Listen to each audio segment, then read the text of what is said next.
హరే కృష్ణ. అందరికీ కూడా భాగవతామృతం కార్యక్రమానికి స్వాగతం అండి. కార్యక్రమం మొదలు పెట్టుకునే ముందు ప్రార్థనలు చేద్దాము. ఓం నమో భగవతే వాసుదేవాయ.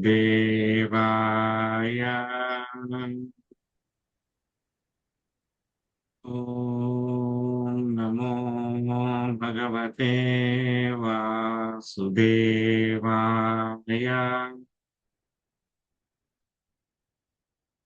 ఓం నమో భగవతే వాసుదేవాయ.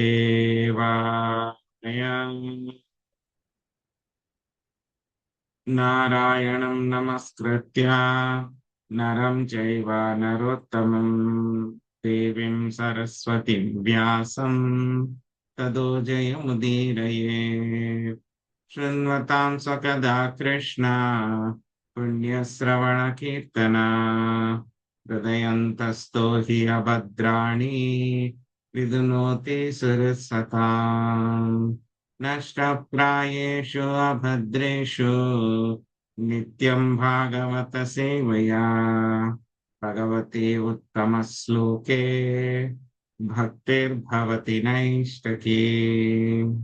ఓం అజ్ఞానతిమిరాంధస్య జ్ఞానాంజనశలాకయా చక్షురున్మిళితం యేన తస్మై శ్రీగురవే నమః. శ్రీచైతన్యమనోభీష్టం స్థాపితం యేన భూతలే స్వయం రూపా కదా మహ్యం దదాతి స్వపదాంతికం. వందేహం శ్రీగురో శ్రీయుతాపదకమలం శ్రీగురున్ వైష్ణవాంశ్చ శ్రీరూపం సాగ్రజాతం సహగణా రఘునాథాన్వితం తాం సజీవం సాద్వైతం సావధూతం హరిజనా సహితం కృష్ణ చైతన్య దేవం శ్రీరాధా కృష్ణ పాదాన్ సహగణా లలితా శ్రీ విశాఖాన్వితాంశ్చ. హే కృష్ణ కరుణా సింధో దీనబంధో జగత్పతే గోపేశా గోపికా కాంత రాధా కాంత నమోస్తుతే. తప్త కాంచన గౌరాంగే రాధే వృందావనేశ్వరి వృషభానుసుతే దేవి ప్రణమామి హరిప్రియే. వాంఛాకల్పతరుభ్యశ్చ కృపా సింధుభ్య ఏవ చ పతితానాం పావనేభ్యో వైష్ణవేభ్యో నమో నమః. జయ శ్రీ కృష్ణ చైతన్య ప్రభు నిత్యానంద శ్రీ అద్వైత గదాధర శ్రీవాసాది గౌర భక్త వృంద. హరే కృష్ణ కృష్ణ కృష్ణ కృష్ణ హరే హరే హరే రామ హరే రామ రామ రామ హరే హరే.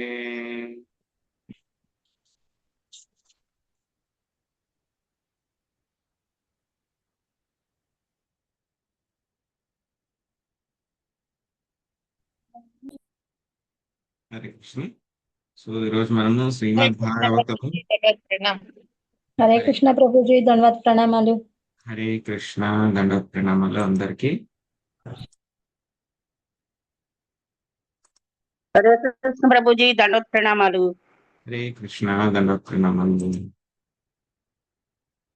సో ఈరోజు మనం శ్రీమద్ భాగవతము దశమ స్కందము 64వ అధ్యాయంలో 23వ శ్లోకం నుంచి మనం నేర్చుకోవడానికి ప్రయత్నిద్దాము. ఈ యొక్క అధ్యాయం పేరు నృగ మహారాజు శాప విమోచనము అనేటువంటి అధ్యాయము.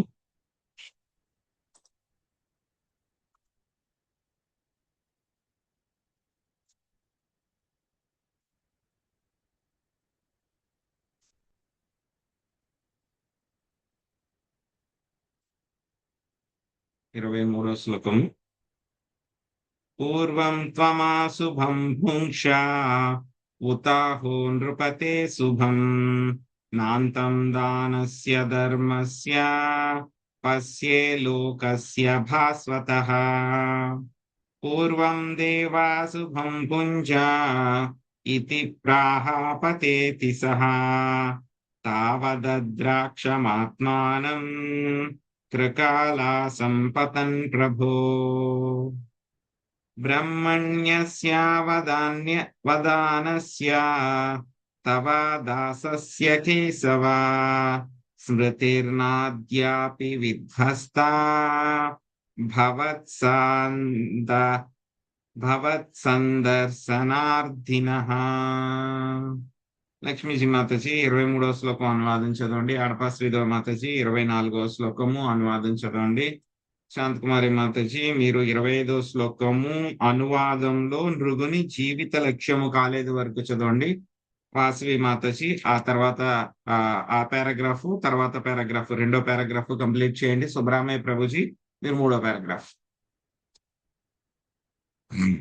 హరే కృష్ణ ప్రభుజీ. యమరాజు పలికెను, రాజా నీవు మొదట నీ పాప ఫలము ననుభవింపగోరెదవా లేక నీ పుణ్యఫలము ననుభవింపగోరెదవా? నీవు చేసిన దాన ధర్మములకు గాని తత్ఫలితముగా తేజోమయ స్వర్గలోకములో నీవు అనుభవింపనున్న భోగమునకు గాని నాకు నిజముగా అంతము కానరాకున్నది. హరే కృష్ణ ప్రభుజీ. Thank you Prabhuji. హరే కృష్ణ. దేవా, తొలుత నేను పాప ఫలమును అనుభవించెదను అని ప్రత్యుత్తర మసగగా అయినచో పతనము చెందుము అని యముడు పలికెను. వెంటనే నేను పతనము చెంది తిని, హే ప్రభు, ఆ విధముగా పతితుడు నగుచున్నప్పుడే నాకు ఊసరవెల్లి రూపము సంప్రాప్తించుటను నేను చూచి తిని. హరే కృష్ణ ప్రభుజీ. ఇషవా నీ దాసునిగా నేను బ్రాహ్మణుల ఎడా భక్తి గలవాడను, ఉదారును అయి ఉంటిని, సర్వదా నీ దర్శనాభిలాషినై ఉంటిని. అందువలన ఇప్పటికీ నా పూర్వజన్మ గురించి విస్మృతి కలుగలేదు. భాష్యం. శ్రీల జీవగోస్వామి శ్లోకముని ఈ విధంగా వ్యాఖ్యానించింది. బ్రాహ్మణుడి ఎడా భక్తి ఉదారత అనేది 2 మహాద్భుతములను తాను కలిగి ఉండినని మృగమహారాజు బహుటంగా ప్రకటించుటను బట్టి అతడు వాటిని పాక్షికంగా మాత్రమే కలిగి ఉండడనుట సృష్టమవుతున్నది. ఏలనగా నిజముగా పవిత్రుడైన వాడు వాటిని గురించి గొప్పలు చెప్పుకొనడు. అటువంటి పుణ్యము భిన్నమైన లక్ష్యమని పుణ్య ఫల వాంఛితమని మృగమహారాజు భావించట కూడా సృష్టముగా అనగా శ్రీకృష్ణుడి ఎడ విశుద్ధ భక్తిమయ సేవను గురించి అతనికి పూర్తిగా తెలియలేదు. కేవలం శ్రీకృష్ణుడే నృగుని జీవిత లక్ష్యము. అంతవరకైనా ప్రభుజీ. హరే కృష్ణ. హరే కృష్ణ. హరే కృష్ణ. హరే కృష్ణ ప్రభుజీ. నేనేనా ప్రభుజీ? మీరే మాత చదవండి. 16 ప్రభుజీ. 25 మాతాజీ 25వ శ్లోకము 557వ పేజీలో చివరిలో 2వ సెంటెన్స్ నుంచి చదవండి. కింద నుంచి 2వ సెంటెన్స్.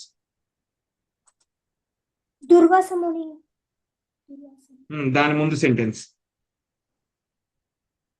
కానీ సాధన. హరే కృష్ణ ప్రభుజీ. దండ ప్రణామం.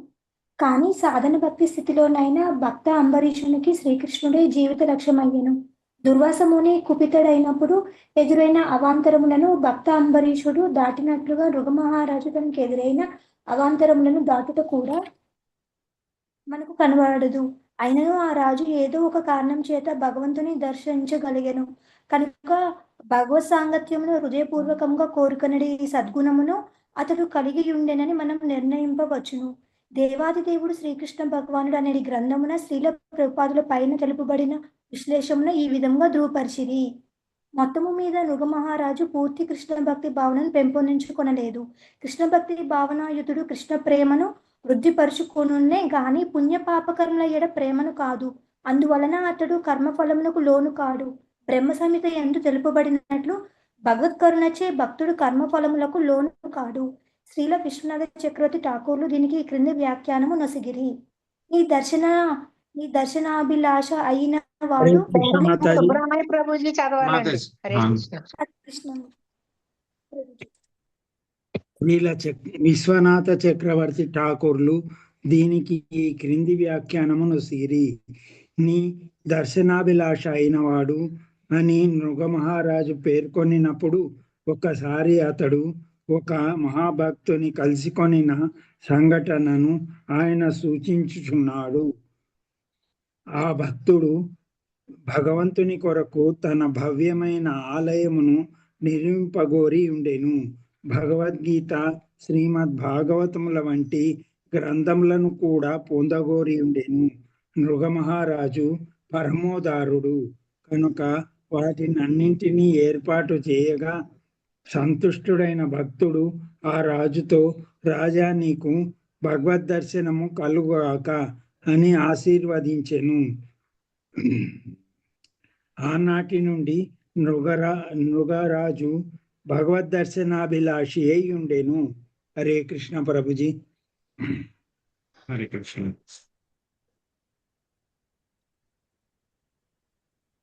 సత్వం కదం మమ విభోక్షిపద పరాత్మా యోగేశ్వరై శ్రుతిదృశామలహృద్విభావ్యః సాక్ష్యాధదోక్షజావుర్వ్యసనాందబుద్ధే స్యాన్మేను దృశ్యా ఇహ యస్య భవాపవర్గః.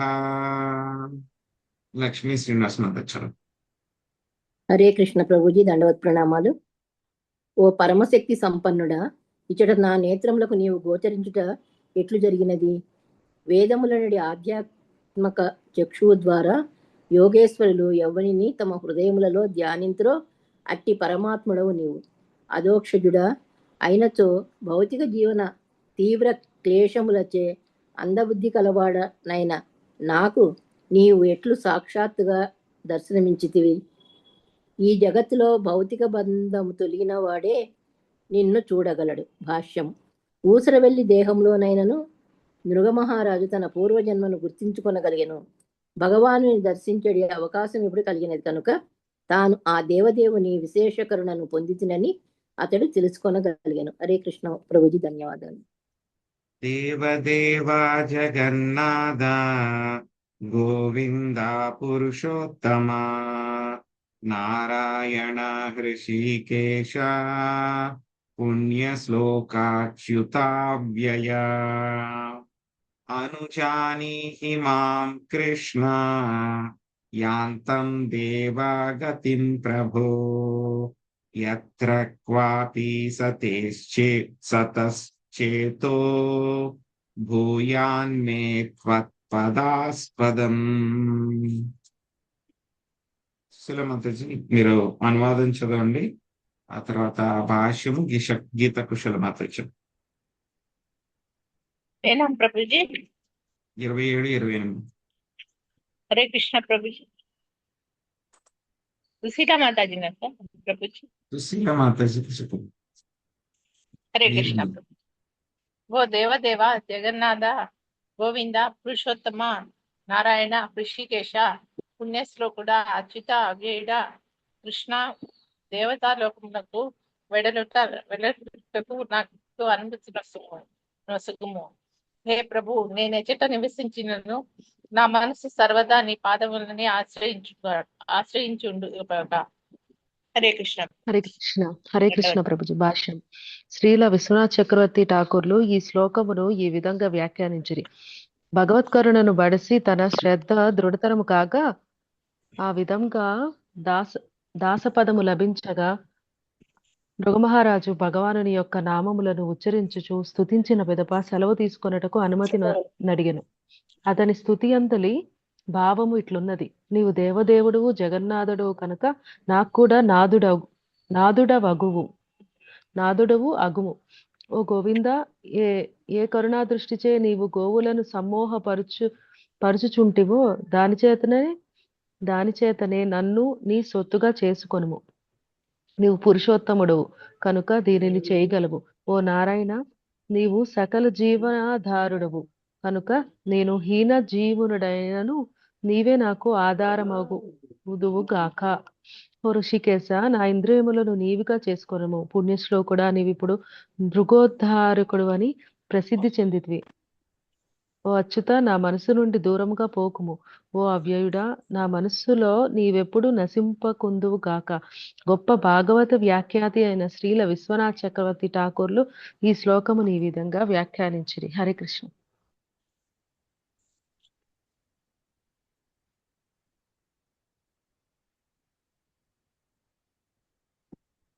సో నిన్న మనము చూసాం, మనం ఏం జరిగింది, ఈ యొక్క కుమారులు అనమాట, రాజకుమారులు అనమాట, యదురాజకుమారులు అందరూ కూడా వాళ్ళందరూ కూడా ఏం చేస్తున్నారు, వాళ్ళందరూ ఆడుకుంటున్నారు.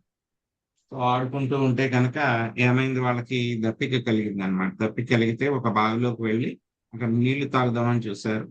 సో ఆ బావిలో నీళ్లు ఏమీ ఉండవు, ఎండిపోయింది. అక్కడ ఏంటంటే కనుక ఒక పెద్ద ఉసరవల్లిని చూస్తారన్నమాట. సో అది అలాగే ఉంటుంది. దాన్ని బయటికి తీద్దామని చెప్పి ప్రయత్నిస్తారు వాళ్ళు. తాళ్ళు వేస్తారు, అదేవిధంగా తో చేసినటువంటి వస్తువులు అవన్నీ కూడా వేసి దాన్ని ఎలాగైనా బయటికి లాగుదామని ప్రయత్నిస్తే అది బయటికి రాదనమాట, ఎంత లాగినా సరే. సో ఎంత లాగినా రాకపోయేసరికి ఆ విషయాన్ని ఎంతో ఉత్సాహంతో వాళ్ళు వెళ్ళి శ్రీకృష్ణ భగవానుడితో చెప్తే ఆయన వస్తారనమాట చూడడానికి. వచ్చి ఆయన ఏం చేస్తారు, కడం చేతి ఇలాగా ఆ యొక్క నుయ్యిలో పెట్టి ఇలా బయటికి తీస్తే కనుక ఏమైపోయింది, ఆ ఉసరు వెళ్ళి బయటకు వచ్చేసింది. ఎప్పుడైతే శ్రీకృష్ణ భగవానుడి యొక్క చేతికి అది తగిలిందో వెంటనే ఒక దివ్య దేవతా స్వరూపాన్ని పొందింది. అప్పుడు శ్రీకృష్ణ భగవానుడు అడిగారు, మహానుభావ, ఎవరు మీరు, ఇక ఉసరవల్లి రూపంలో ఉన్నారు, ఏమిటి, ఏం జరిగింది అని అడిగితే కనుక అప్పుడు రుగ్ మహారాజు ఆయనకు వృత్తాంతం అంతా కూడా చెప్తారన్నమాట. సో ఏ విధంగా ఆయన ఎన్నో లెక్కలేనటువంటి ఆవులను అన్నిటినీ కూడా దానం చేశారు ఆయన. ఆయన ఎవరు, ఇక్ష్వాకు కుమారుడు అన్నమాట. రఘువంశంలో ఇక్ష్వాకు కుమారుడు ఆయన. ఎన్నో లెక్కలేనటువంటి ఆవుల్ని అన్నింటినీ కూడా దానం చేశారు ఆయన. సో ఏమైంది, ఒక విషయం జరిగింది. ఏమైపోయింది, ఒకసారి ఆవులకు దానం చేస్తూ ఉంటే కనుక ఒక ఆవు అంతకుముందు దానం చేసినటువంటి బ్రాహ్మణుడికి ఇవ్వబడినటువంటి ఆవు అలాగా నడుచుకుంటూ కొత్తగా ఇంకొక మందలోకి, ఆయన దానం చేయాల్సినటువంటి మందలోకి వచ్చేస్తే కనుక అదే ఆవుని వేరే బ్రాహ్మణుడికైనా దానం చేసేస్తారు. అప్పుడు ఆ ఇద్దరు బ్రాహ్మణుల మధ్య కూడా వాగ్వివాదం వస్తుంది. వచ్చిన తర్వాత ఏం విషయం తెలుస్తుందంటే కనుక ఆయన అంతకు ముందు దానం చేసినటువంటి ఆవే మళ్ళీ వెళ్ళి దానం చెయ్యనటువంటి ఆవులో కలిసిపోయింది. ఆ ఆవును కూడా ఆయన మళ్ళీ దానం చేసేసారు. అంటే ముందు బ్రాహ్మణుడికి దానం చేసిన ఆవుని, అదే ఆవుని మళ్ళీ ఆయన రెండవసారి వేరే బ్రాహ్మణుడికి దానం చేశారనమాట. సో అప్పుడు మొదటి బ్రాహ్మణుడికి ఆయన చెప్తారనమాట, ఈ ఆవును, మీ దగ్గర ఉన్నటువంటి ఆవును నాకు ఇచ్చేయండి, దీనికి బదులుగా మీకు 1,00,000 ఆవులు ఇస్తాను అంటారు. లేదు, మీరు ఎన్ని ఆవులు ఇచ్చినా సరే నాకు వద్దు, నేను మాత్రం ఆవు నాకు కావాలి అంటారనమాట. లేదు, సో మీరు నా దగ్గర నుంచి తీసేసుకున్నారు కాబట్టి మీరే ఉంచుకోండి, నాకు వద్దు అని చెప్పి ఆయన వెళ్ళిపోతుంది.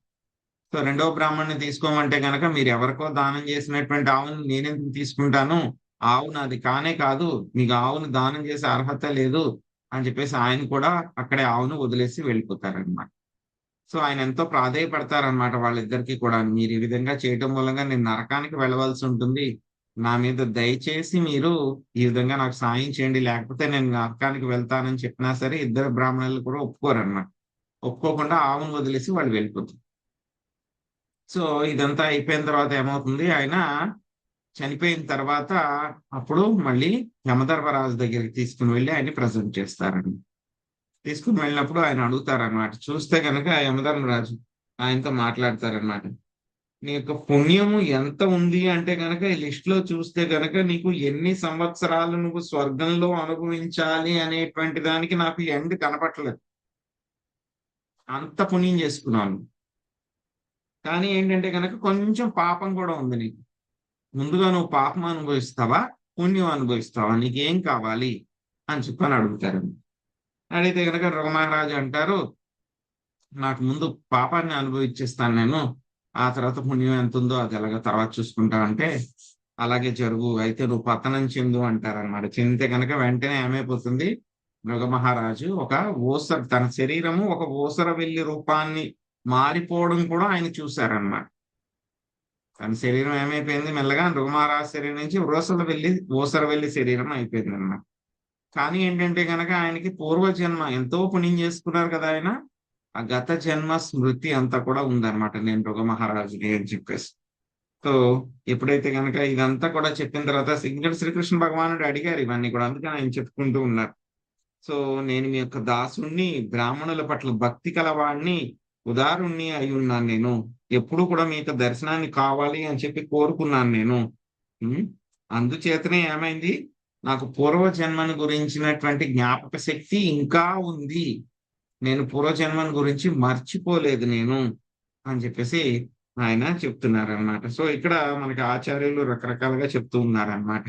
ఈయన ఇంకా ఏంటంటే కనుక అంత శుద్ధ భక్తుడు కాలేదు, అంబరీష్ మహారాజు లాంటి శుద్ధ భక్తుడు కాలేదు ఈయన అని చెప్పి కొంతమంది ఆచార్యులు చెప్తూ ఉన్నారు. కొంతమంది ఆచార్యులు ఏం చెప్తూ ఉన్నారు, పూర్తిగా కృష్ణ భక్తుడు కాలేదు, సో ఇంకా ఏమిటంటే పాప పుణ్యాల పట్ల ఆసక్తి ఉంది అని చెప్పేసి శ్రీల ప్రభుపాదుల వారు ఆయన మనకి ఆయన దేవాది దేవుడు శ్రీకృష్ణ భగవానుడు అనేటువంటి పుస్తకంలో ఆయన చెప్పారన్నమాట. ఇంకా విశ్వనాథ్ చక్రవర్తి ఠాకూర్లు అయితే కనుక ఏం చెప్పారంటే కనుక, ఇంతకు ముందు జన్మలో ఆయన ఏంటంటే కనుక ఆయన రాజుగారు కాబట్టి ఎవరికి ఏం కావాలి అని అడిగినా సరే ఆయన విరివిగా దాన ధర్మాలన్నీ కూడా చేస్తూ ఉండేవారు అనమాట. సో అలాగే ఒక వైష్ణవుడు వచ్చి అడిగితే కనుక ఒక మందిరం నిర్మించడానికి కూడా ఆయన సహాయం చేశారన్నమాట. సో సహాయం చేస్తే ఆయన ఎంతో సంతోషపడి, నీకు నా భగవంతుడు శ్రీకృష్ణుడి యొక్క దర్శనం నీకు అవ్వుగాక అని చెప్పి ఆయన ఆశీర్వాదం ఇచ్చారన్నమాట. సో వైష్ణవుల యొక్క ఆశీర్వాదం, శుద్ధ భక్తుల యొక్క ఆశీర్వాదాలు ఎప్పుడు కూడా నిష్ఫలమైపోవు అనమాట. సో అప్పటి నుంచి కూడా ఆయన నాకు కృష్ణుడి దర్శనం దొరకాలి అని చెప్పి ఆయనకి అభిలాష ఉందన్నమాట. సో ఇప్పుడు ఆయన ప్రార్థిస్తూ ఉన్నాడు అనమాట ఆయన. సో శ్రీకృష్ణ భగవానుడి యొక్క దర్శనం దొరకడం అనేటువంటిది చాలా చాలా దుర్లభం. విష్ణుమూర్తి నారాయణుడి యొక్క దర్శనం దొరకడమే చాలా దుర్లభం, అందులోనూ శ్రీకృష్ణ భగవానుడి యొక్క దర్శనం దొరకడం అనేటువంటిది ఇంకా దుర్లభం అనమాట. సో ఈయన ఇవన్నీ కూడా చెప్తూ ఉన్నారు కానీ ఆయనకి ఇంకా అర్థం కావట్లేదు, ఎలా జరిగింది, హౌ ఇస్ ఇట్ పాసిబుల్, ఎలా జరిగింది? ఓ పరమశక్తి సంపన్నుడా, నా నేత్రాలకి మీరు ఎలా గోచరిస్తూ ఉన్నారు, ఎలా కనబడుతూ ఉన్నారు మీరు?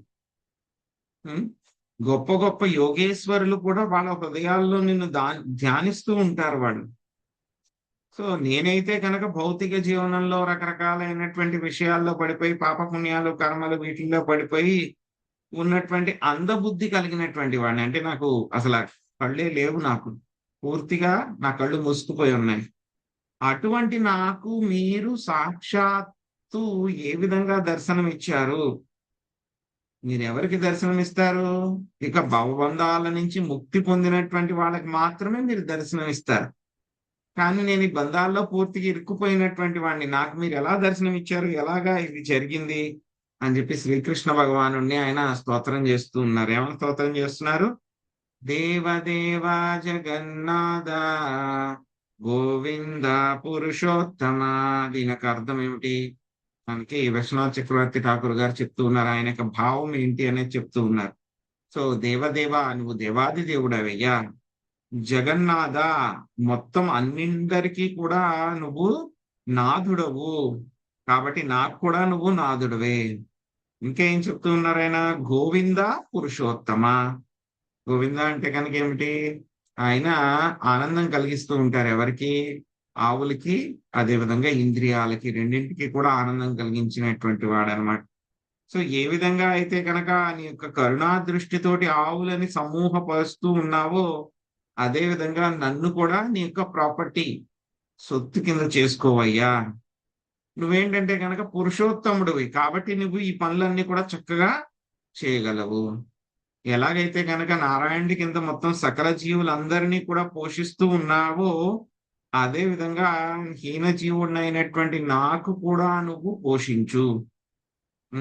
ఋషికేశ అంటే కనుక, ఋషికేశ ఏంటి? ఇంద్రియాలకి అధిపతి ఆయన, ఇంద్రియాలకి అధిపతి కాబట్టి నా యొక్క ఇంద్రియాలని నువ్వేం చేసుకో, మొత్తం అంతా కూడా నీ యొక్క నియంత్రణలోకి తీసేసుకో. ఇంకేం చెప్తూ ఉన్నారు ఆయన? నువ్వు ఇప్పుడు నృగుణ్ణి రక్షించినటువంటి వాడి కింద ప్రసిద్ధి చెందావు, నువ్వు మృగోద్ధారకుడవి. ఇంకా ఏం ప్రార్థిస్తూ ఉన్నారు చివరికి? నా మనస్సు నుండి నువ్వు ఎప్పుడు కూడా దూరంగా అవ్వకు. ఎందుకంటే ఇక్కడ శ్రీకృష్ణ భగవానుడి యొక్క రూపానికి ఉన్నటువంటి మహిమ అన్నమాట. సో ఎవరైనా సరే ఆయనకి సాక్షాత్కారం చేసుకోగలిగితే కనుక ఏమవుతుంది, ఎటువంటి వాళ్ళకైనా ఆ యొక్క కల్మషాలన్నీ కూడా పోతాయి అన్నమాట. భౌతికమైనటువంటి కల్మషాలన్నీ కూడా నాశనం అయిపోతాయి.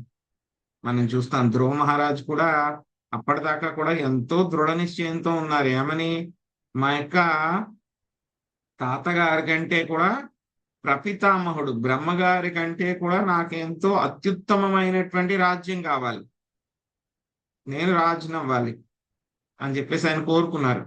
నారదముని ఎంత వారించినా సరే వినలేదు. కానీ ఎప్పుడైతే శ్రీకృష్ణ భగవాను ఆయన నారాయణుని ఎప్పుడైతే కనుక చూశారో ఏమైపోయింది, ఆయన యొక్క మనసంతా కూడా మారిపోయింది. ముందుగా ఆయనకి జ్ఞానం వచ్చింది, జ్ఞానం వచ్చిన తర్వాత స్తోత్రం చేశారు, స్తోత్రం చేసిన తర్వాత మొత్తం స్వామి అంతా నీకేమేం కావాలి, నీకేం జరుగుతుంది నీ లైఫ్ లో మొత్తం అంతా కూడా ఎక్స్ప్లెయిన్ చేసేసారు. చెప్పేసి ఆశీర్వాదం చేసి వెళ్ళిపోతూ ఉంటే కనుక ఆయనకి ఏమనిపించింది, ఇవన్నీ కూడా నాకు అవసరం లేదు, భగవంతుడివి వజ్రం లాంటి వాడివి నువ్వు కాకుండా ఈ భౌతిక పరమైనటువంటి విషయాలు ఇవన్నీ కూడా ఏమిటి, గాజు పెంకుల కోసం నేనంతా కూడా ఏం చేశాను, ఆరాటపడుతూ ఉన్నాను. కానీ వజ్రం లాంటి వాడివి. ఆయనకి ఆనందం లేదు ఒక రకంగా చెప్పాలి అని అంటే కనుక ధ్రువుడికి. ఎందుకంటే కనుక శ్రీకృష్ణ భగవాను పొందగలిగేటువంటి అవకాశం వచ్చినా సరే ఆయన వాటిని కోరుకోకుండా ఏవో అవి కావాలి ఇవి కావాలని భౌతికపరమైన విషయాలు కావాలని కోరుకున్నానని చెప్పి ఒక అసంతృప్తి అన్నమాట. సో అదే విధంగా ఇక్కడ మృగ మహారాజ్ కూడా ఆయన రూపాన్ని చూశారు కాబట్టి ఆయనలో కూడా చాలా పరివర్తన వచ్చిందనమాట. ఏం చెప్తూ ఉన్నారు, అవ్యయుడా నా మనస్సులో నీవెప్పుడు కూడా నశించవద్దు, నా మనస్సు నుండి ఎప్పుడు కూడా దూరంగా వెళ్ళవద్దు అని చెప్పి ఆయన ప్రార్థిస్తూ ఉన్నారు. ఇంకా ప్రార్థిస్తూ ఉన్నారు ప్రార్థనలు. నమస్తే సర్వభావాయ బ్రహ్మణేనంత శక్తయే కృష్ణాయ వాసుదేవాయ యోగానాం పతయే నమః. సుభరత్న మాతాజీ అనువాదము, భాష్యం మొదటి పారాగ్రాఫ్, మహాలక్ష్మి మాతాజీ నిత్యానంద స్వరూపుడి దగ్గర నుంచి చివరి వరకు. హరే కృష్ణ. వసుదేవ సుతుడవు శ్రీకృష్ణుడవు నగు నీకు పదే పదే నమస్కరించుచున్నాను. నీవు సకల జీవులకు మూలము, పరతత్వము, అనంత శక్తి సంపన్నుడవు, యోగేశ్వరుడువు అయి ఉన్నావు. భాష్యము. మృగ మహారాజు బ్రహ్మమునకు అనగా కర్మలను చేయుచున్నను మార్పు చెందనట్టి పరతత్వమునకు వందనము కావించెనని శ్రీధర స్వామి వ్యాఖ్యానించిరి. కార్యములు చేయుచున్న భగవానుడిట్లు మార్పు రహితునిగా ఉండుననేడి ప్రశ్న పాశ్చాత్య తత్వవేత్తలను అనంతకాలముగా కలవర పెట్టుచున్నది. అనంత శక్తియే అను పదము ద్వారా ఇచట ఆ సందేహము నివృత్తి చేయబడినది. శ్రీధర స్వామి పలికిరి. అనంత శక్తియే అనగా భగవానుడు అనంత శక్తి సంపన్నుడని భావము. ఆ విధముగా భగవానుడు తన అనంత శక్తుల ద్వారా మూల స్వభావము మార్పు చెందుకుండగానే అనంత కార్యములు చేయగలుగుచున్నాడు. హరే కృష్ణ. హరే కృష్ణ ప్రభుజీ దండ ప్రణామాలు. నిత్యానంద స్వరూపుడు జీవిత పరమ లక్ష్యమునైనా శ్రీకృష్ణునకు రాజు వందనము కావించుచున్నాడు. కృష్ణనామము మహాభారతము ఉద్యోగ పర్వము 71.4 ఒక శ్లోకములో విశ్లేషించబడినది. దానిని శ్రీల ప్రభుపాదులు చైతన్య చరితామృతములో మధ్యలీల 9.30 భాష్యము ఉదహరించిరి. పురుషీర్భూవాచకః శబ్దో నచ్చాన్ నిర్వృత్తివాచకః తయోరైక్యం పరం బ్రహ్మ కృష్ణ ఇత్యాభిధీయతే. కృష్ అను శబ్దము భగవానుని ఆకర్షక స్వరూపము కాగా నా అను శబ్దమునకు ఆధ్యాత్మిక ఆనందమని భావము. కృష్ణతో కలిపినప్పుడు కృష్ణ అను పదము పరతత్వమునకు సూచించును. భగవానుని సాంగత్యమును వీడిపోవుచున్నాడు కనుక నృగ మహారాజు ఈ స్తోత్రమును కావించుచున్నాడు. హరే కృష్ణ ప్రభుజీ దండ ప్రణామాలు. ఇత్యుక్త్వా తం పరిక్రమ్య పాదౌ స్పృష్టా స్వమౌలినా అనుజ్ఞాతో విమానగ్ర్యా మారుహత్ పశ్యతాం నృణాం. చంద్రముతో. హరే కృష్ణ ప్రభుజీ ధన్యవాదాలు. మృగమహారాజు ఈ విధంగా పలికి శ్రీకృష్ణునికి ప్రతిక్షణము కామించిన వాడే తన కిరీటంతో ఆ దేవదేవుని పాదములు స్పృశించెను. తదనంతరం అతడు అనుజ్ఞను కొని జనులందరూ చూచుచుండగా అమృతమగు విమానమును అధిరోహించెను. హరే కృష్ణ ప్రభుజీ. ఇంకా ఆయన ఏం చెప్తూ ఉన్నారు? వసుదేవ సుతుడవు, వాసుదేవుడవు, శ్రీకృష్ణుడవు, నీకు పదే పదే నమస్కరించుచూ ఉన్నాను నేను. అందరు జీవులకి మూలము, పరతత్వము, అనంత శక్తి సంపన్నుడవు, యోగేశ్వరుడవు నీవు అయి ఉన్నావు అని చెప్పి ఆయన ప్రార్థిస్తూ ఉన్నారనమాట. సో ఆ ప్రార్థనలు అయిన తర్వాత నృగ మహారాజు ఈ విధంగా ఆయన ప్రార్థన చేసి శ్రీకృష్ణ భగవానుడికి ఆయన ప్రదక్షిణం చేసి తన యొక్క కిరీటంతో ఆ దేవదేవుడి యొక్క పాదాలని స్పృశించారనమాట. అప్పుడు ఆ తర్వాత ఆయనకి ఆజ్ఞ తీసుకుని అందరూ చూస్తూ ఉండగానే ఒక గొప్ప విమానాన్ని అధిరోహించి ఆయన వెళ్ళిపోయారనమాట. సో ఇక్కడతోటి మృగ మహారాజు వృత్తాంతం పూర్తయింది. సో వృత్తాంతం పూర్తయింది, కానీ ఈ యొక్క లీల నుంచి శ్రీకృష్ణ భగవానుడు అక్కడ ఉన్నటువంటి యొక్క యువరాజులు ఎవరైతే ఉన్నారో, శ్రీకృష్ణ భగవానుడి యొక్క కుమారులు ఎవరైతే ఉన్నారో వాళ్ళ ద్వారా మనందరికీ కూడా చక్కని ఉపదేశం ఇస్తూ ఉన్నారు. ఏం ఉపదేశం అనేటువంటిది ఇప్పుడు చూద్దాం. కృష్ణ పరిజనం ప్రాహ భగవాన్ దేవకీ సుతః బ్రహ్మణ్య దేవో ధర్మాత్మా రాజాన్యానను శిక్షయన్. శివలక్ష్మి మాతేష్.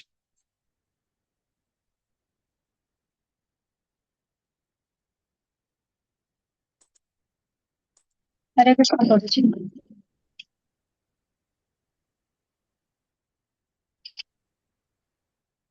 31వ శ్లోకం అనువాదం.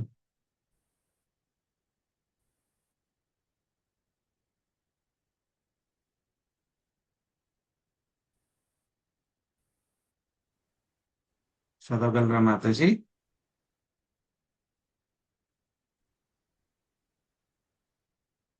లక్ష్మీ నాగేశ్వరి మాతాజీ. హరే కృష్ణ ప్రభు ధన్యవాదాలు.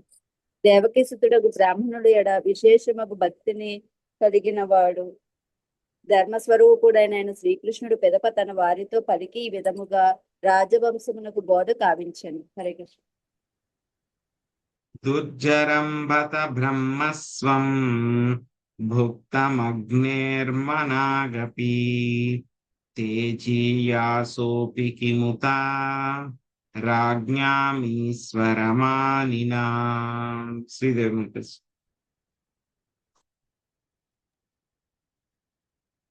శ్రీకృష్ణుడు పలికెను, బ్రాహ్మణ ధనమును కొద్దిగా అనుభవించినను అగ్నికన్నును అధిక శక్తి సంపన్నుడై దానిని అనుభవించినను అది ఎంతగా జీర్ణము కానిదో కదా. ఇక తాము ప్రభులోమని తలచుచు దానిని భోగించే యత్నించడి రాజుల గురించి వేరుగా చెప్పునదేమున్నది. భాష్యము. తపస్సు యోగాదులచే శక్తిమంతులైన వారును బ్రాహ్మణుల నుండి అపహరించిన ధనమును అనుభవింపజాలరు. ఇక ఇతరుల గురించి వేరుగా చెప్పునదేమున్నది. హరే కృష్ణ. నాహం హాలాహలం మన్యే విషం యస్యా ప్రతిక్రియా బ్రహ్మస్వం హి విషం ప్రోక్తం నాస్యా ప్రతి విదుర్భువి. శివలీల మాతాజీ.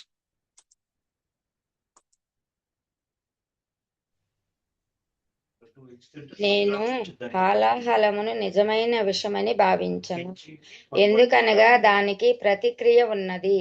కానీ బ్రాహ్మణ ధనమును అపహరించినప్పుడు దానికి ఈ జగత్తులో ప్రతిక్రియ లేనందున అది నిజమైన విషమని పిలువబడును.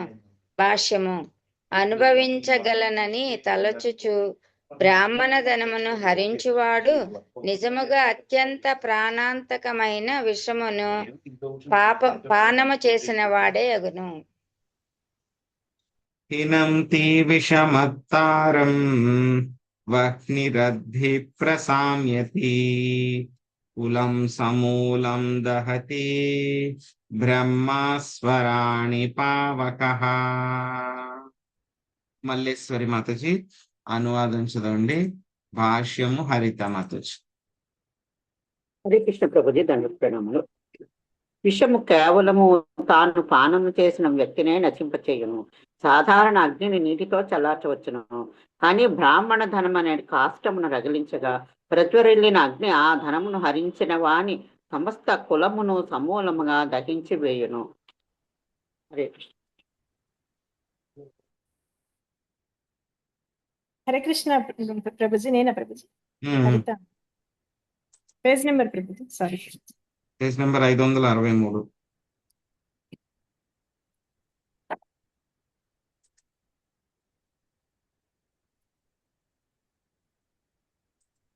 భాష్యము. బ్రాహ్మణ ధనమును హరించుట వలన రగిలేడి అగ్నిని పురాతన వృక్ష త్వరలో రగిలేడి అగ్నితో శ్రీల విశ్వనాథ చక్రవర్తి ఠాకూర్లు పోల్చిరి. ఎంతటి వర్షము కురిసినప్పటికీ అటువంటి అగ్ని చల్లారదు. పైగా అది సమస్త వృక్షమును లోపలి నుండియే సమూలముగా దహించి వేయును. అదే రీతిగా బ్రాహ్మణ ధనమును అపహరించుట వలన రగిలేడి అగ్ని మిక్కిలి దారుణమైనది. ఎట్టి పరిస్థితిలోనైనాను దానికి దూరంగా ఉండవలను. హరే కృష్ణ ప్రభుజీ. Thank you Prabhuji. బ్రహ్మస్వం దురనుజ్ఞాతం భుక్తం హంతి త్రిపురుషం ప్రసహ్యతు బలాద్భుక్తం దశా పూర్వాన్ దశా పరాన్.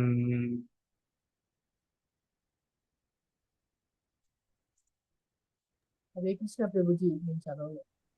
ఎవరండి? ఎవరు చదవలేదు? నేను ప్రభుజీ. సునీత. చదవండి మాతాజీ, మీరు చదవండి. హరే కృష్ణ ప్రభుజీ.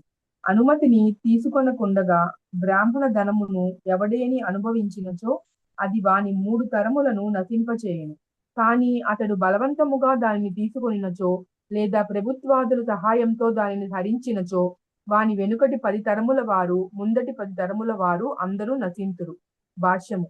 త్రిపురుష అను పదము వ్యక్తిని, అతని పుత్రులను, పౌత్రులను సూచించునని శ్రీధర స్వామి పలికిరి. హరే కృష్ణ.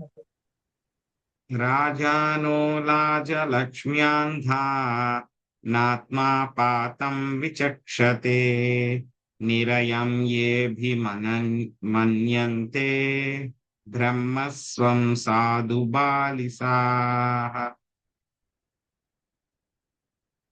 లక్ష్మీ నాగేశ్వరి మాతాజీ. హరే కృష్ణ. రాజవైభోగం వచ్చే అందుల ఏడి రాజవంశీయులు తమ పతనమును గూర్చి చూడజారు. బ్రాహ్మణ ధనమును అనుభవించుటకు వారు బలోచితముగా ఆశపడుచు నిజముగా నరకమును పడగోరుచున్నారు. హరే కృష్ణ. గృహ్ణంతి యావతాపాంసూన్ క్రందతామాశ్రుబింధవః విప్రాణాం కృతవృత్తీనాం వదాన్యానాం కుటుంబినాం రాజానా రాజకుల్యాశ్చ తావతోబ్దాన్నిరంకుశాః కుంభీపాకేషు పచ్యంతే బ్రహ్మధాయాపహారిణః. జీ లక్ష్మీ మాత. హరే కృష్ణ ప్రభుజీ. ఆశ్రిత కుటుంబములు కలవారు సంపత్తులు అపహరింపబడిన వారునగు ఉదార బ్రాహ్మణుల అసురులచే ఎన్ని ధూళి కణములు తడిగినో అన్ని సంవత్సరములు బ్రాహ్మణ ధనమును హరించిన నిరంకుశులైన రాజులు తమ రాజకులముతో పాటుగా కుంభీపాక నరకమున గూలుదురు. హరే కృష్ణ. హరే కృష్ణ. ఎంత భయంకరంగా శ్రీకృష్ణ భగవానుడు చెప్తూ ఉన్నారు, వాళ్ళ పిల్లలందరికీ కూడా చెప్తూ ఉన్నారు అన్నమాట. సో మనందరికీ కూడా గొప్ప ఉపదేశం అన్నమాట ఇదంతా కూడా. సో ఆయన బోధిస్తూ ఉన్నారు అన్నమాట. ఏమని బోధిస్తూ ఉన్నారు? కొంచెమైనా సరే బ్రాహ్మణ ధనాన్ని కనుక ఒకవేళ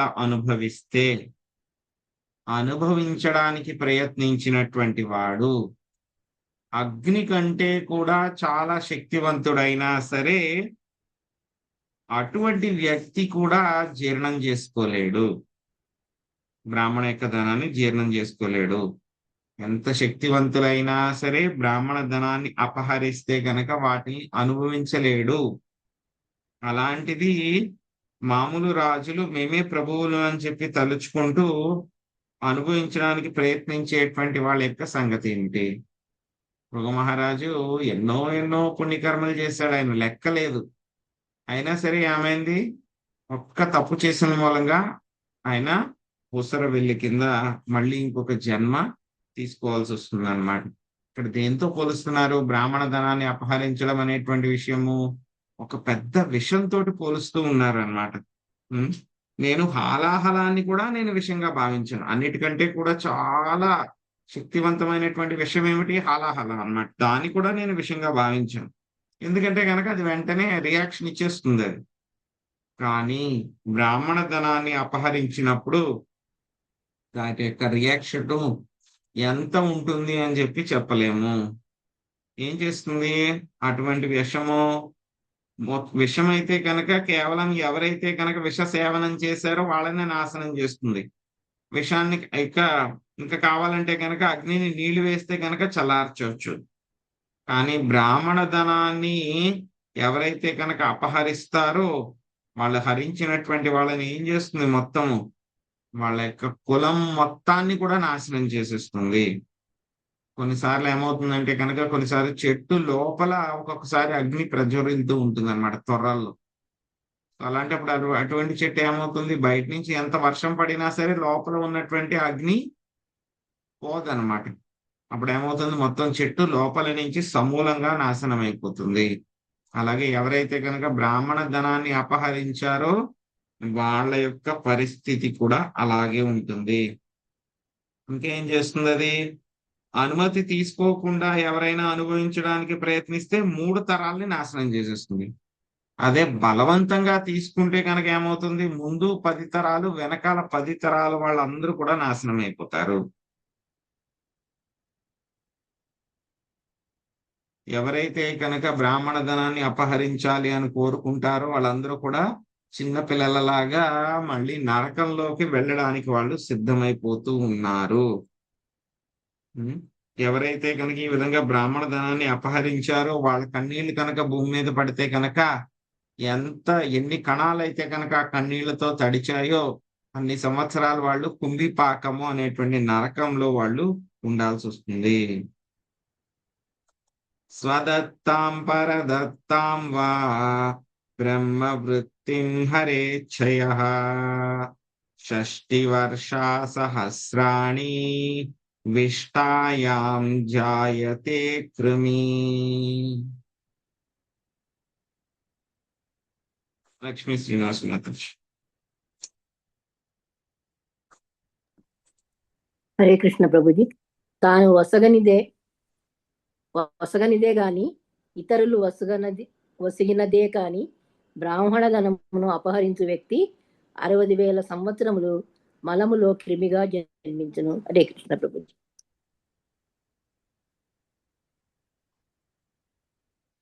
నమే బ్రహ్మాదనం భూయాత్ యద్భృద్వాల్పాయుషో నరాః పరాజితాస్త్యుతా రాజ్యాద్ భవంత్యుద్వేజినో హయః. సుశీల మాతాజీ.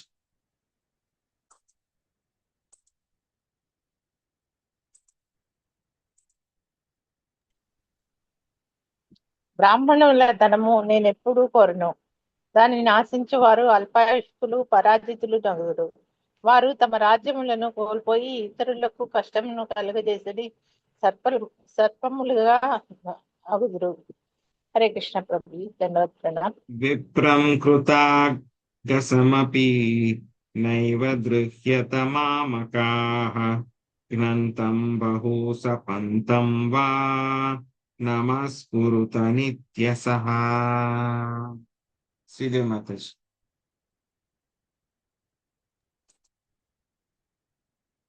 హరే కృష్ణ ప్రభు.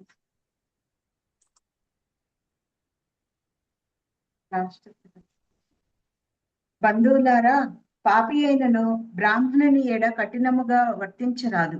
అతడు కొట్టినను లేదా పదే పదే శపించినను అతనికి సర్వదా వందనములు కావించవలను. భాష్యము. శ్రీకృష్ణుడు తన వారికే గాక కాక భగవంతుని వారలమని చెప్పుకునే వారికి కూడా ఈ ఉపదేశమును కావించుచున్నాడు. యదాహం ప్రణమే విప్రా ననుకూలం సమాహితః తథా నమత యూయుంచ యోన్యధామి సదండభాగ్. శుభరత్న మాతాజీ.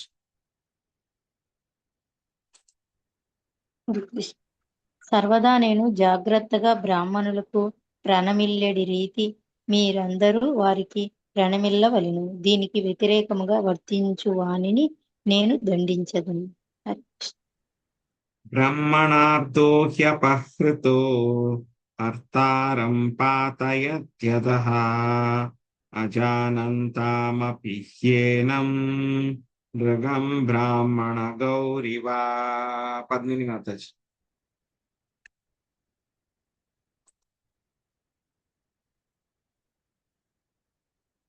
హరే కృష్ణ. ఏ శ్లోకం ప్రభు? 43 మాతాజీ. హరే కృష్ణ.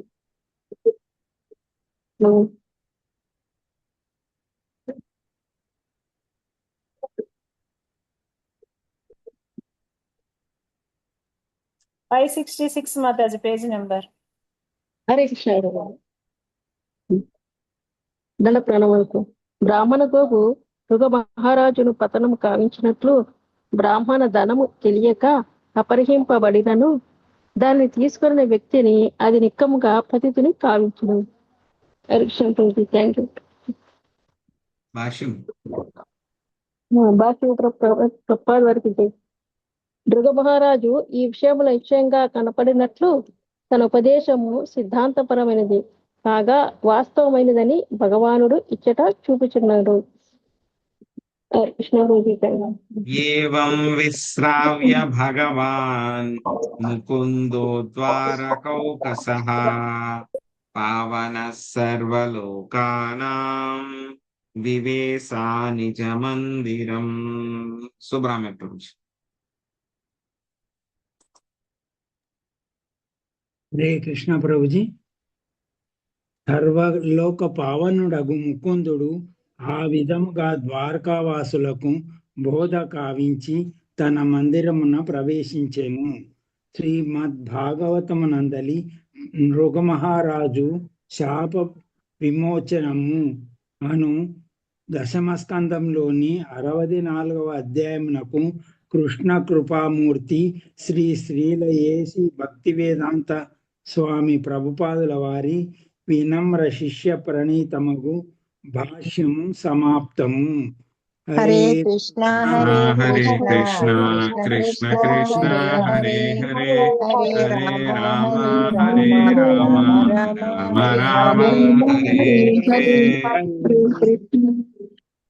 సో బ్రాహ్మణ ధనాన్ని అపహరిస్తే కనుక వాళ్ళ యొక్క పరిస్థితి ఇలా ఉంటుంది అన్నమాట. తెలిసి చేసినా తెలియక చేసినా సరే తప్పు తప్పే. నాకు తెలియదండి, ఇది నిప్పు అని చెప్పి నాకు తెలీదు, ముట్టుకుంటే చేయి కాలుతుందని నాకు తెలీదు అంటే కనుక నిప్పు కాలడం ఏమన్నా మానేస్తుందా? మానదు. అదేవిధంగా ఎలక్ట్రిక్ కరెంట్ షాక్ ఉంటుంది ప్లగ్ లో. కరెంట్ ఏమన్నా చూస్తుందా? అది వీడి చిన్నపిల్లవాడు ప్లగ్ లో పెట్టాడు, పాపం వీడికి ఏమీ తెలీదు, అయ్యో వీడిని షాక్ కొట్టకూడదు, లేకపోతే ఈయన ముసలాయన ఈయన మర్చిపోయాడు కరెంట్ షాక్ కొడుతుందని చెప్పేసి ప్లగ్ లో వేలు పెడితే అది కొట్టడం ఏమన్నా మానేస్తుందా? మానదు. అది చూడదు. ఎవరైనా సరే అందులో ప్లగ్ లో వేలు పెడితే షాక్ తగల్సిందే. అలాగే బ్రాహ్మణుడి యొక్క ఆస్తి సంపదలు ఎవరైతే కనుక తెలిసి గాని తెలియక గాని బలవంతంగా గాని వాళ్ళకి చెప్పి గాని వాళ్ళకి చెప్పకుండా గాని ఎవరైతే కనుక వాళ్ళు అపహరిస్తారో వాళ్ళందరూ కూడా ఏమిటి చాలా ఘోరమైనటువంటి పరిస్థితులు వాళ్ళకి కలుగుతాయి. సో 60,000 సంవత్సరాలు వాళ్ళు మలంలో క్రిమిగా జీవిస్తారంట. ఇంకా వాళ్ళు ఎలా ఉంటారంట? అల్పాయుష్కులు పరాజితులు అవుతారు. ఇంకా వాళ్ళు ఏమవుతారు? సర్పాల కింద అవుతారు. వాళ్ళు ఇతరులకు హాని కలిగించేటువంటి సర్పాల కింద అవుతారు. ఒకవేళ బ్రాహ్మణుడు ఎవరైనా సరే మనల్ని నిజంగా తిట్టినా కొట్టినా సరే మనం ఏం మాట్లాడకూడదు, దానికి ఎటువంటి రియాక్షన్ కూడా ఇవ్వకూడదు. నేనేం చేస్తూ ఉంటాను, ఎప్పుడూ కూడా బ్రాహ్మణులందరికీ కూడా గౌరవ మర్యాదలన్నీ కూడా అర్పిస్తూ ఉంటాను. నమో బ్రాహ్మణ్య దేవాయ గో బ్రాహ్మణ హితాయ చ జగద్దితాయ కృష్ణాయ గోవిందాయ నమో నమః. సో అదే విధంగా ఎప్పుడు కూడా బ్రాహ్మణులకి ప్రణమిల్లండి. ఎవరైనా సరే వ్యతిరేకంగా చేస్తే మాత్రం నేను వాళ్ళని దండిస్తాను. నేను తెలిసి చేసినా తెలియక చేసినా సరే యొక్క పాపం అనేటువంటి చాలా భయంకరంగా ఉంటుంది దీని యొక్క ఫలితము అని చెప్పి స్వామి ఏం చేశారు, అక్కడ రాజ్ కుమారులందరికీ కూడా ఆయన నిజబోధ చేసి వాళ్ళందరికీ అర్థమయ్యేలాగా చెప్పి, వాళ్ళకే కాకుండా అక్కడ ఉన్నటువంటి ద్వారకావాసులందరికీ కూడా అర్థమయ్యేలాగా చెప్పి ఆయన తన మందిరంలోకి వెళ్ళిపోవడం జరిగిందన్నమాట. సో ఇక్కడతోటి మనకి నృగ మహారాజు శాప విమోచనము అనేటువంటి అధ్యాయం ఇక్కడతోటి పూర్తయింది. సో రేపు మళ్ళీ మనం కొత్త అధ్యాయము మొదలు పెట్టుకుందాము. బలరాముడు బృందావనము దర్శించుట అనేటువంటి అధ్యాయం మనం రేపు మొదలు పెట్టాం. హరే కృష్ణ. హరే కృష్ణ ప్రభుజీ.